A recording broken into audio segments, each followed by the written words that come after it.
Okay, let's get into an Ahmad 3's replay. Almost said 1v1. So he's playing with Coach Jill and Noff.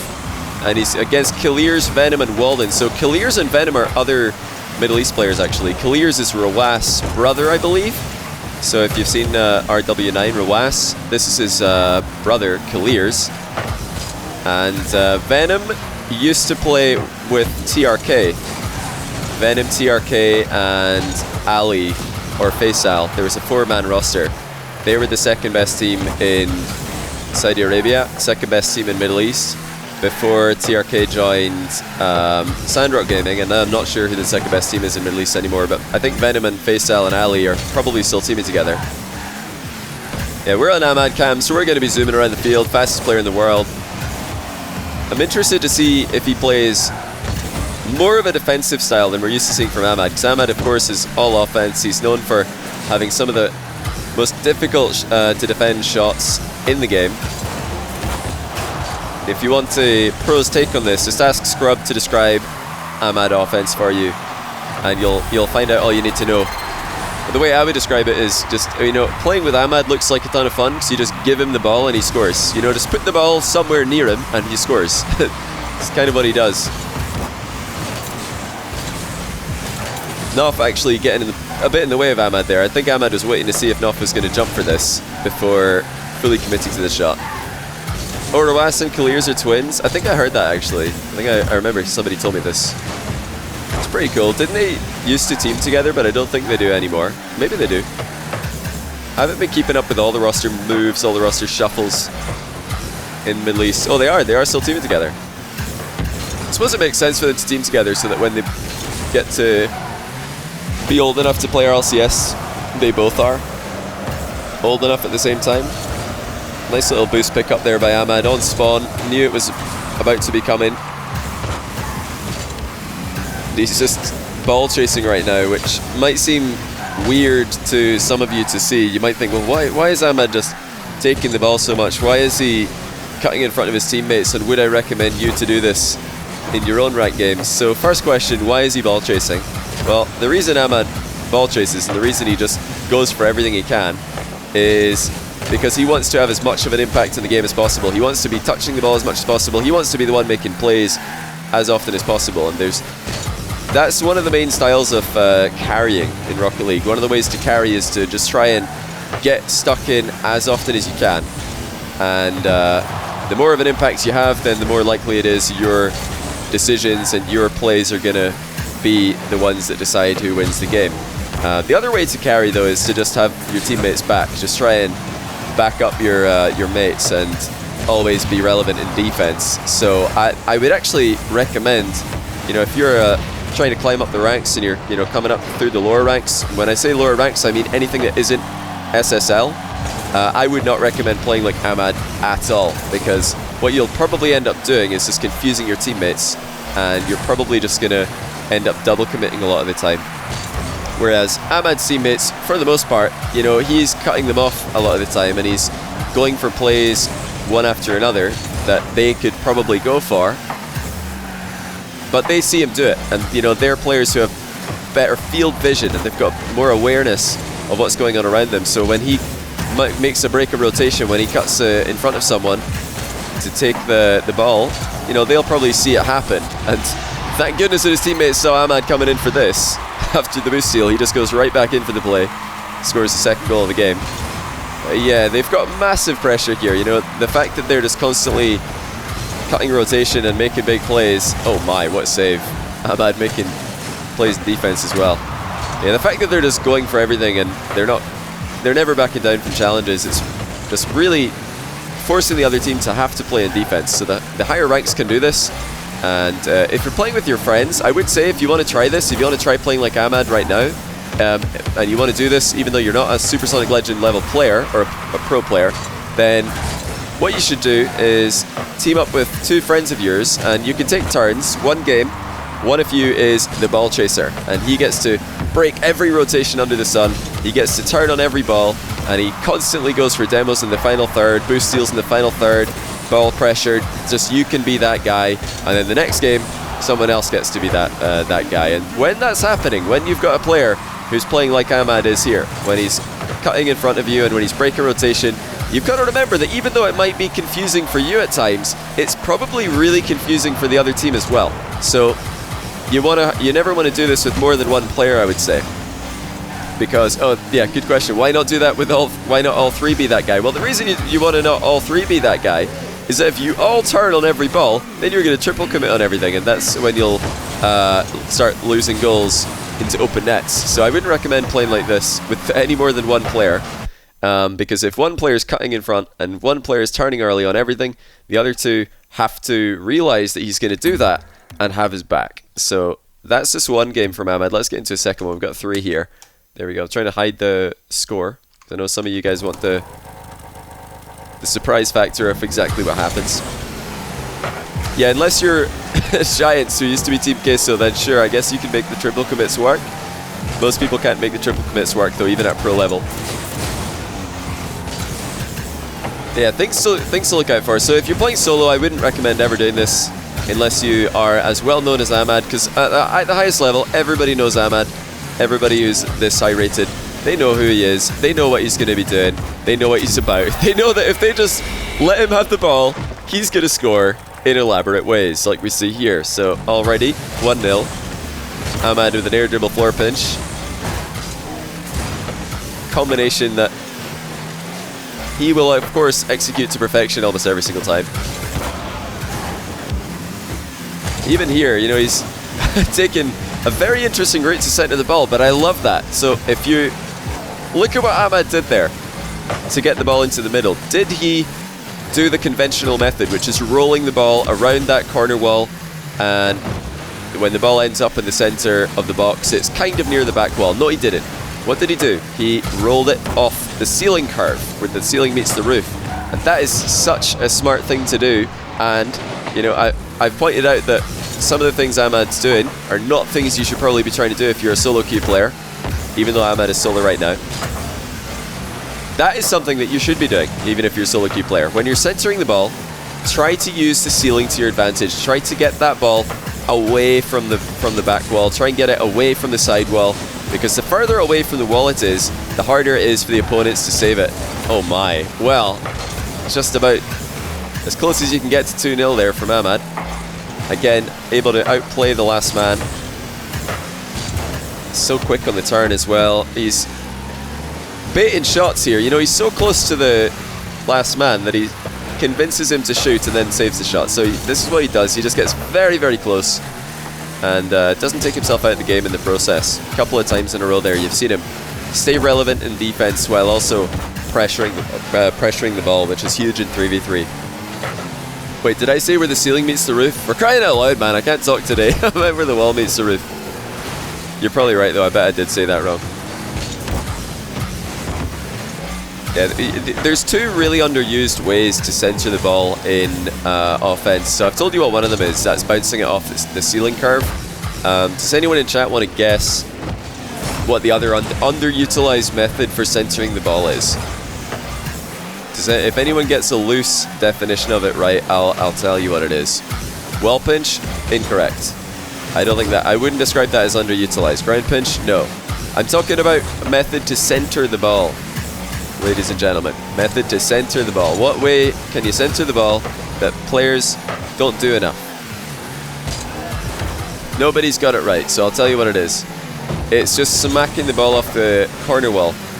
So the corner wall, you know, a lot of players that, who are new to Rocket League, they just assume that it's a big curve, but actually it's a flat surface at 45 degrees. So the corner wall, if you just hit the corner wall flat, the ball actually bounces middle, and it'll be really far away from the goalkeeper, so the goalkeeper can't catch up to it, and it's also going towards your teammates who are waiting in midfield, so you can easily give them a chance to get to the ball first, whereas if you hit the ball straight into the middle, then the goalkeeper's quite close to it, so it's easier for them to get to it. Yes, I think this is underutilized. I stand by this. You guys are all saying in chat that this is something that everybody does. Trust me, it's not. It really isn't. I'll show you after this game, before we get into the third game, what people actually do often, and then I'll show you what they should be doing, because there's a difference. There's 2 different ways that you can hit the ball into the corner wall. One of them is done too often. One of them is done Well, one of them isn't done often enough. It's all about getting the ball away from the goalkeeper and towards your teammates, because one of the ways that you should think about shooting and passing in Rocket League is that you're conceding possession in a way. And if you're going to concede possession, you better put it in a position your teammates can get to before the opponents can. Or put it in a position that the opponents are going to struggle to deal with. And then, follow it up with a pressure play like a boost seal or a demo. Or just something of that sort. Shooting is technically, giving away possession, because you're losing the ball. You're hitting it away from yourself. So if you're not scoring a shot, and the goalkeeper is just getting the ball for free, it's probably not a good idea to shoot. If your pass isn't going to get to a teammate, if it's just going to go straight to the goalkeeper, probably not a good idea to pass. It's probably better to go for a 50-50. Probably better to go for just ball control in some way. Yeah, you're right. Aziz knows what I'm going to point out in just a couple of seconds here. And that is that the corner wall pass to center the ball is all about the angle. It's all about which part of the wall you hit. Look at the control of Ahmad here. Just walking straight past everybody in the midfield to score his third goal. Fantastic stuff. He's dominating. He's dominating in these lobbies. So before we get into the last game here, I'll just quickly illustrate what I'm talking about here. So this is what we usually see quite a lot of. So if the ball is, if we're attacking this goal and someone's trying to center the ball from this kind of area here, what players tend to do is they'll do this. They'll hit the ball like that and it goes middle. Now, is that good or bad? Did that look like a good center ball or a bad center ball? Type 1 of it was good, 2 of it was bad. Because that's what players tend to do. This is what a lot of players at least will do. Wait, I forgot what everybody said. Everybody's saying 2. Didn't I say 2 is good? Guys, that was trash! What are you talking about? That was terrible. That was such a terrible center ball. What, are you guys serious? You're all typing 2? 2 was bad? Okay, thank goodness. Thank goodness. Somebody in chat debated me. Somebody in chat debated me. They were like, no, it's bad. And I was like, wait, is everybody seriously saying is everybody seriously saying good? Yeah, it's terrible. It's terrible. That was terrible. Because, and why was it terrible, chat? Because the goalkeeper can get it very easily. It's straight to the goalie. So the goalie's going to get it, no bother. So you're right, yeah. A couple people typed 1 at the start. I think they probably just heard me say type 1 if, and they typed 1 before even listening. But yeah, you don't want to do that because it's not bouncing away from the goalie. So you probably want to find more of an angle like this. And this is honestly underutilized. Okay, so this is the position I'm talking about. The ball's here. You want to center it. Now, you don't want to just hit it off the wall like we just did so that it bounces straight into the middle. You want to hit it just straight forward into the wall. This is a flat wall, and if you could just hit it straight into the wall, then it bounces out into this kind of position, and your teammates from the midfield will be able to run in and take a shot. Now, that was a low pass, but obviously you could do it really high as well. You know, you can get the ball to go much higher into the corner and have it actually bounce into mid. It's hard to demonstrate that in free play. But yeah, if you do that, you're a big brain player. This works at all ranks, because even if you're playing in golds, it's much easier for your teammate to beat the goalie to the ball if you do that, bounce it flat off the wall, than if you do what we initially did by bouncing it straight into the middle. So pretty simple. And of course, the other thing I was talking about, the other underutilized method to center the ball, is by using the ceiling to center it. So try and actually hit the ball up in the air. I'll build up some speed so we can just do this one way. So yeah, you just want to hit it up into the ceiling like that, because look at where the ball's bouncing.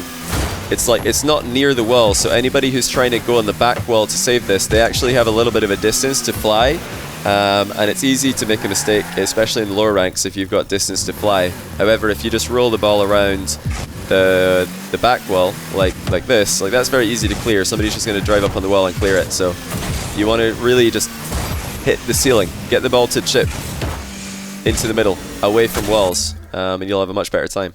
It's really frustrating though, because I play GC1, GC2 these days, and so often I'll see players just going into position to center the ball, and these two things I think are the biggest mistakes. People will roll it around the back wall instead of rolling it into the ceiling, and people will also chip it into the middle instead of chipping it straight off the wall backwards. Definitely try those two things. You're going to have a much better time centering.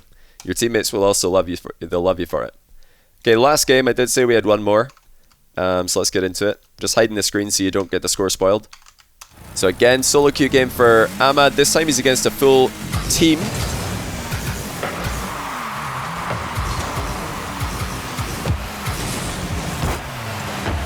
Ahmad always...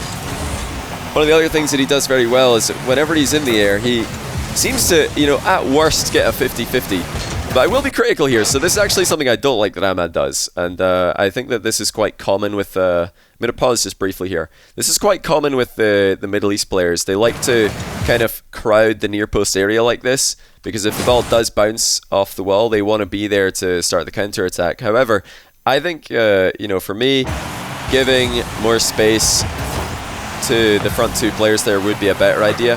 That's just my opinion though. Ahmad's preference is to crowd the near post. He just likes to get involved and then rely on his mechanics and his reaction time to get him out of that very, very awkward position.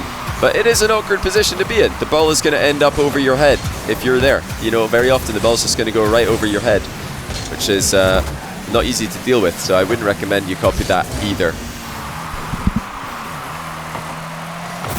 Oh, a nice shot by the opponent here. Very nice shot. What, how old is Ahmad? I think Ahmad is 19 or maybe 20. Does anyone in chat know? I'm not 100% sure myself. Thank you, by the way, to Cheerful RS for the 2-month Prime. I missed that one when it happened. Appreciate it, though. Yeah, he's 19. It's funny you say it like that, King Spectre. How dare you analyze a replay? What do you think you are, a game commentator? Because when I first started doing replay analysis way back in the day, there was a fairly, you know, vocal minority, a very vocal minority actually, in my chat, who complained that I was analyzing replays because you can't analyze replays unless you're a pro. And that was back when, I don't know if anyone is around back then. If we've got any OGs in the chat, you guys will remember when... There are even some pros in the Rocket League scene, but it was mostly fans, really believed that it was not possible to be a Rocket League coach unless you were a former pro. They thought that it was not possible, because I guess they just don't watch real sports. They don't know that there are coaches who aren't former pros. But yeah, back then it was weird, because I used to do a bit of coaching on the side. I don't really do it anymore, because it wasn't... I found casting and content creation and you know, tournaments and stuff to be the things I find most enjoyable. But yeah, back when I used to coach, I had so many people coming by and saying, how are you going to coach a pro when you're not a pro? I was like, what are you talking about? It's quite easy. I'll just watch a replay and see what they're doing wrong, you know? I've got eyes. Takes a lot of... I think the value in Rocket League coaching is the time that it saves players, because one of the things that a coach can do is watch hours and hours of replays and, you know, find out what's consistently going wrong for a team, and then bring that information to players, and they can, as a, you know, as a team, they can figure out the solution for it. It's not, the coach doesn't always bring the solution and say, okay, we're doing this wrong, this is why we need, this is how we need to fix it. Sometimes they will, but sometimes they'll say, okay, this is a problem that we're having, let's together come up with a solution for it, and then they can become a better team because of that. So it's a big time save.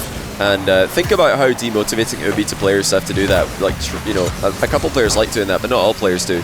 Watching hours of their own replays to analyze and figure out what they're doing wrong. Some players would much rather just hop into free play, grind the mechanics, and let a coach do that. So it's a very valuable thing to have. I think all Rocket League teams should definitely have a coach of some kind, whether it's just to do replay analysis or to provide exact coaching and fixes to mistakes. Even just putting together training packs. If a player's like, hey, I really wish there was a training pack for this, the coach could be like, yep, I'll do that. Go throw it together. Oh my. What? Was that just a wide open net miss? Sorry for rewinding, but I really want to rewind and see how open this was. Wait. Are we on the right guy? Pander. Yeah. This is him. Oh, what is he doing? Pander, you going to score that, by the way? Lag? Oh, yeah, that's a good point, actually. If I did that, I would definitely say, like, lag, or, oh no, my game tabbed, or, oh no, I ran out of boost, or, you know, I've got a whole plethora of excuses ready for situations exactly like that one. controller DC or oh sorry, yeah, screen froze. You know, we've got so many options to go for there. What's your guys' favorite one? Gabe's chair fell over. Yeah. Oh yeah, somebody knocked on the door. Of course. Bit more of a defensive game here for Ahmad, but when you're up against a team, when you're playing solo queue and you run into a partied up squad, you have to sometimes accept that you're just going to have to defend more because they've got comms and you don't, so they're going to have a faster idea of what is about to happen, and they're going to be able to quickly follow up on each other's plays very often. And yeah, they tend to also just know each other's plays, so they position well. You have to just accept they're going to attack a lot, we just have to be ready for it. Oh my goodness. Ahmad combining the skills of a pro and a plat here. Not only is he reading the bounce and scoring, but he's also completely ignoring his teammate with full knowledge that they're probably going to miss the ball. Something that plats are amazing at. Ahmad, the grandest plat in the world. He's like, yeah, no way my teammate hits that. I'm just going to go myself. And there we go. Yeah, just an immediate forfeit after that one. I don't blame them. Now, this is what Ahmad does. He just knows how to get involved in offense, and he knows how to put the ball on the other team's net. And you can do this when you're as high rated and as well known as Ahmad is. You can do that, and players they know that you're going to do that. Everybody knows Ahmad is going to be super aggressive, and you can play around that. And you'd rather, one of the biggest things about ranked is consistency. If you're going to play like Ahmad, if you insist that you're going to be an aggressive player and that you're going to cut rotation and be a nuisance to the other team, at least be consistent with it. At least do it every time so your teammates can start to adjust and start to play around you. If you just do this sometimes, then it just gets super confusing for your teammates because they think, wait, why is it, okay, he cut last time and now he's rotating, like what's going on? I can't read this guy. So you got to be consistent, but overall I wouldn't recommend playing like Ahmad unless you're super high rated.